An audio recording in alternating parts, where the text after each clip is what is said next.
Jesus could have chosen 12 men who all thought the same way. He did not. He chose a man who sounded exactly like Nietzsche, a man who reasoned like Plato, a man who demanded evidence like Aristotle, a man who wrote like a Stoic, and a man whose pragmatic calculation led him straight to the worst decision in human history. None of that was accidental, and the fact that the gospel was powerful enough to transform almost all of them, each one thinking in a completely different direction, is one of the strongest arguments for its truth that almost nobody ever makes. Before explaining the parallels, it is worth establishing something that the gospel accounts make clear, but that gets lost when the disciples are treated as a uniform group of simple fishermen who happen to follow Jesus. These were not identical men. They argued with each other constantly. They competed for position. They held radically different assumptions about how the world worked, what God wanted, and what the Messiah was supposed to do when he arrived. Jesus did not smooth those differences out during his 3 years with them. He worked through them, and in several cases, the differences in how individual disciples thought became the very thing that made their later witness credible and distinct. The 12 were not a chorus. They were a collision of worldviews that the resurrection somehow held together. Start with Peter, because Peter is the disciple whose inner architecture most closely resembles the philosophy Friedrich Nietzsche would build 19 centuries later. Nietzsche's central concept was the will to power, not power over others in the crude political sense, but the drive of a living being to express itself fully, to overcome its own limitations, to refuse weakness and impose its own form on the world around it. Peter is this concept walking around in first-century Galilee. He is the first to speak in almost every scene. He is the one who steps out of the boat to walk on water when the other 11 stay seated. He is the one who draws a sword in Gethsemane while everyone else freezes.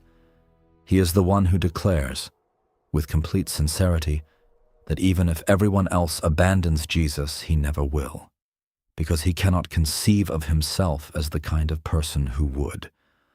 This is not arrogance in the ordinary sense.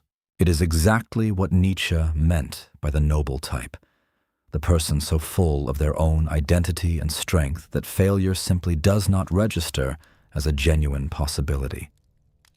And then Peter denies Jesus 3 times in a single night, to a servant girl, by a fire, while warming his hands. The collapse is total, and it is fast. Nietzsche's framework has no real account of what happens to a person after that kind of failure, because his framework is built on people who succeed at self-overcoming, not on people who discover that the self they were trying to overcome is more powerful than they believed. What the Gospel of John records in chapter 21 is something Nietzsche never predicted, and his philosophy cannot generate. Jesus finds Peter fishing again after the resurrection, the same sea, the same nets, and asks him 3 times whether he loves him. 3 times, matching the 3 denials precisely, not rubbing them in but replacing them, one at a time, with a new foundation. The restoration of Peter is not the story of a man who found enough willpower to overcome his weakness. It is the story of a man who had already proven he could not, being rebuilt by someone else entirely on a foundation that did not depend on Peter's strength to hold. Turn to John, and the contrast with Peter is immediate. Where Peter is impulse and action, John is contemplation and interior depth. And where Peter's closest philosophical relative is Nietzsche, John's is Plato. And the connection is not merely temperamental, it is textual. Plato's most important philosophical concept, the concept that holds his entire system together, is the logos, the divine rational principle that gives the universe its order and intelligibility, the eternal word through which all things are structured and through which the human mind can know truth. This is a Greek philosophical concept developed by Plato and his successors over centuries. And the opening sentence of John's Gospel is this: "In the beginning was the Logos, and the Logos was with God, and the Logos was God." John does not ease into this. He begins his account of Jesus with the most loaded philosophical term in the Greek-speaking world, and he identifies it directly with the person he is about to describe. Plato spent his life asking where ultimate reality resides and how human beings can know it. John's answer is that ultimate reality took on flesh and walked among us, and that the Logos, which Plato described as the organizing principle of the cosmos, is the same person Peter walked alongside for 3 years. This is not a coincidence of vocabulary. Early Christian theologians, Justin Martyr among them, recognized that John was deliberately engaging the Platonic tradition by opening with that word. He was saying to the Greek philosophical world, what you have been looking for, the rational principle behind all things, the eternal truth that makes the world intelligible, has a name, and the name is Jesus. John's entire gospel is the most philosophically structured of the four, the most concerned with questions of light and darkness, truth and falsehood, the visible and the invisible. These are Platonic categories, and John uses them not to replace the Jewish theological tradition he stands in, but to show that the person of Jesus Christ is the answer to questions that both traditions have been asking from different directions. Now consider Thomas, and the reason most people know his name because it is almost always the only thing said about him. He doubted. He was not present when the risen Jesus appeared to the other disciples on the evening of the first Easter Sunday, and when they told him what they had seen, his response is one of the most philosophically precise statements in the entire New Testament. Unless I see the nail marks in his hands and put my finger where the nails were and put my hand into his side, I will not believe. Read that carefully. Thomas is not being difficult for its own sake.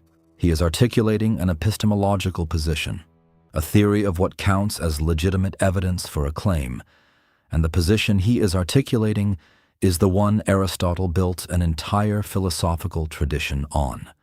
Aristotle rejected his teacher Plato's rationalism, the idea that the mind can arrive at truth through pure reason alone, and insisted instead that genuine knowledge begins with sensory experience, with what can be observed, touched, measured, and verified.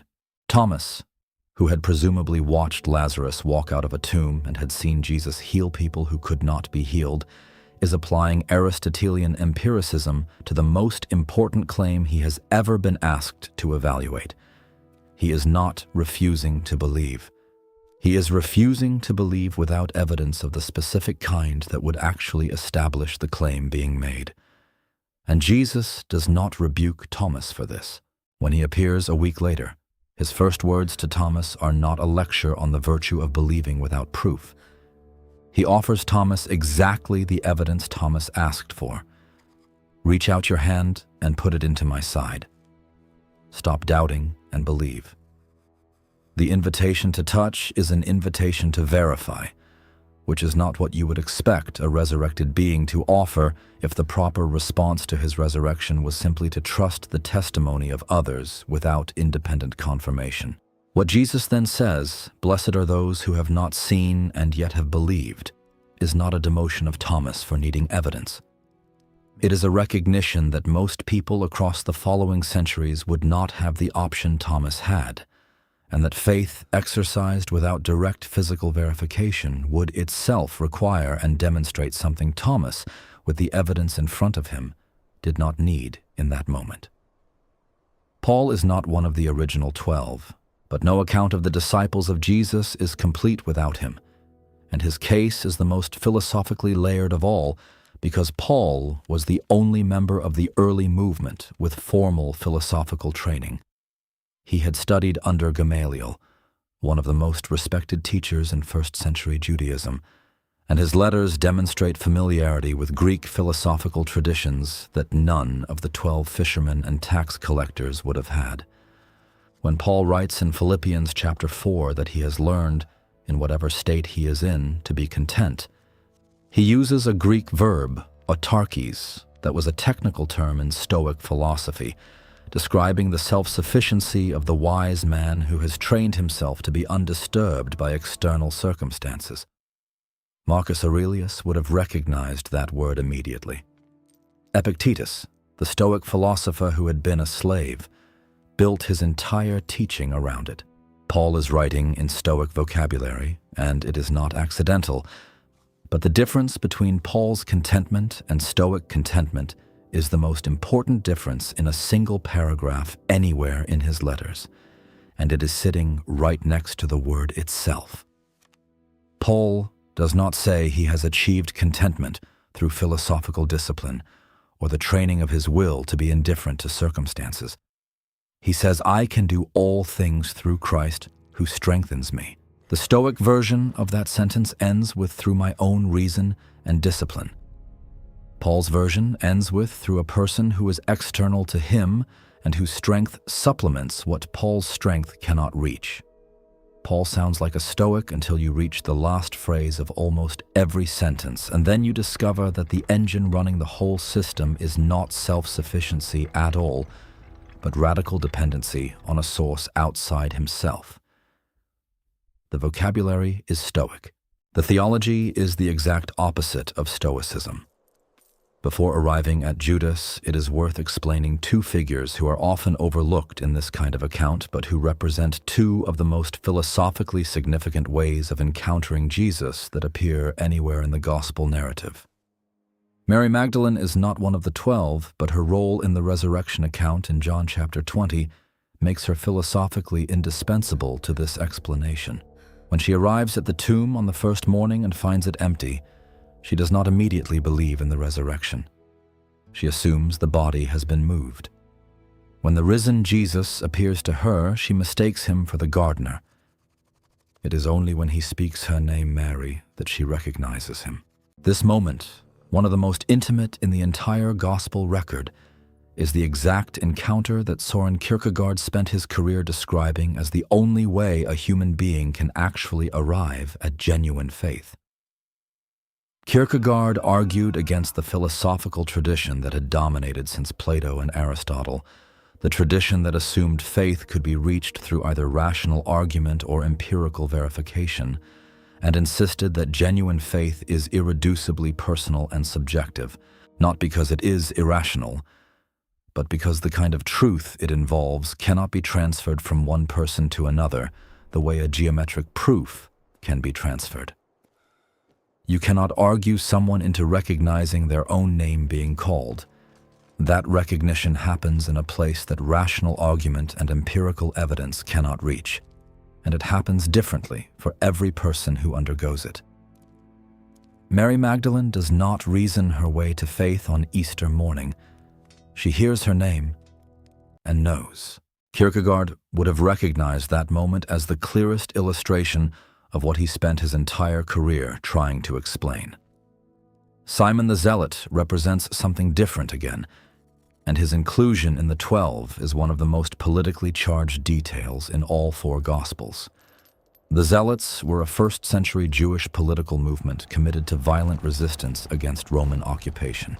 They believed the problem facing Israel was fundamentally political and social, that Rome had stolen what belonged to God's people, and that the solution was a revolutionary force. Simon, before he encountered Jesus, was a man who had organized his entire worldview around the conviction that the external political order was the primary source of human suffering, and that changing it was the primary moral obligation of a faithful Jew. This framework, the idea that human misery originates primarily in unjust social structures rather than in the interior condition of the human heart, would become the foundation of major political philosophies centuries later, most clearly in Jean-Jacques Rousseau's argument that human beings are naturally good and have been corrupted by civilization's structures, and later in the revolutionary political traditions that Rousseau's thinking helped generate. Simon the Zealot had already lived inside that framework, organizing his life around it, before Jesus called him. And what Jesus did not do is tell Simon that political oppression was not real, or that Rome's occupation of Israel was acceptable, or that the suffering of his people did not matter. What he did was reframe where the deepest problem was located, and therefore what the most important revolution would look like. not the removal of a foreign government, but the transformation of the human interior from which all governments, foreign and domestic, ultimately emerge. Judas is the most uncomfortable figure in this account, and explaining him honestly requires not softening what the Gospel records. John chapter 12 describes a scene in which Mary anoints Jesus' feet with expensive perfume worth nearly a year's wages. Judas objects immediately, not because he has a generous heart toward the poor, John adds parenthetically, but because he was a thief who kept the money bag and used to help himself to what was put into it.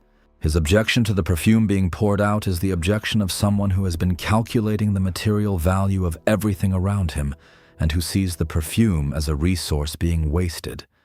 This is not sentimentality or idealism. It is cold, pragmatic calculation, the evaluation of every situation in terms of its material outcomes and who controls the resources. Machiavelli, writing 15 centuries later, would build a political philosophy on exactly this kind of thinking. The idea that the effective person is the one who sees the world as it actually is in terms of power and material reality, rather than as it is supposed to be according to idealistic principles. Judas, in the Gospel accounts, is the disciple who has been running the numbers throughout the entire 3 years and has concluded that the position Jesus is taking is not going to end well materially, and that 30 pieces of silver is a better outcome than whatever is coming otherwise. The tragedy of Judas is not that he was a monster. It is that he was a pragmatist in the presence of the one person whose choices could not be evaluated by pragmatic calculation, and he miscalculated catastrophically because his entire framework had no category for what was actually happening. What holds all of these figures together and what makes the selection of them so theologically significant is the nature of the event they all eventually had to reckon with: the resurrection. Because the resurrection is precisely the kind of claim that each of these different ways of thinking would approach differently and find challenging in a different direction. The Nietzschean Peter had to discover that his own strength was not the foundation. The Platonic John had to discover that the eternal Logos had entered time in a specific body rather than remaining in the realm of pure spirit. The Aristotelian Thomas had to decide what to do with physical evidence that exceeded the categories of Aristotelian physics. The Stoic adjacent Paul had to discover that contentment was not a philosophical achievement, but a gift from someone else. The Kierkegaardian Mary had to hear her name called before she could recognize what was standing in front of her. And the Rousseau-like Simon had to discover that the revolution he had been waiting for was real, but that it would begin in the human heart rather than in the political order. If the resurrection happened, as the entire New Testament insists it did, then it is the kind of event large enough and specific enough to break into every one of these different frameworks simultaneously and demand a response from each of them on its own terms. This is the argument almost nobody makes about the early spread of the gospel. The disciples were not a group of identical, easily persuaded people who believed because they were simple. They were people who thought in fundamentally different ways, some of them trained and educated, some impulsive and action-oriented, some constitutionally skeptical, and the claim they ended up agreeing on was one that challenged each of their different frameworks in a different way. Every one of those frameworks had a reason to reject the resurrection on its own terms, and not one of the disciples named in this video rejected it. The question that leaves hanging in the air 2,000 years later is the same question it left hanging then. Why? What this means practically is that the gospel was never designed for one type of mind. It was not built for the mystical and philosophical, and then poorly fitted to the empirical as an afterthought. It entered history through a group of people who thought in almost every direction simultaneously, and it proved powerful enough to answer each of them. The Peter who needed restoration more than motivation. The John who needed the Logos to have a face. The Thomas who needed to see before he could believe. The Paul who needed a strength that was not his own. The Mary who needed to hear her name. the Simon who needed to understand where the deepest revolution actually begins. If you have a type of mind in this list, and you probably do, the question is not whether the gospel has something for you. The question is whether you have allowed it to reach the specific part of you that is actually asking the question.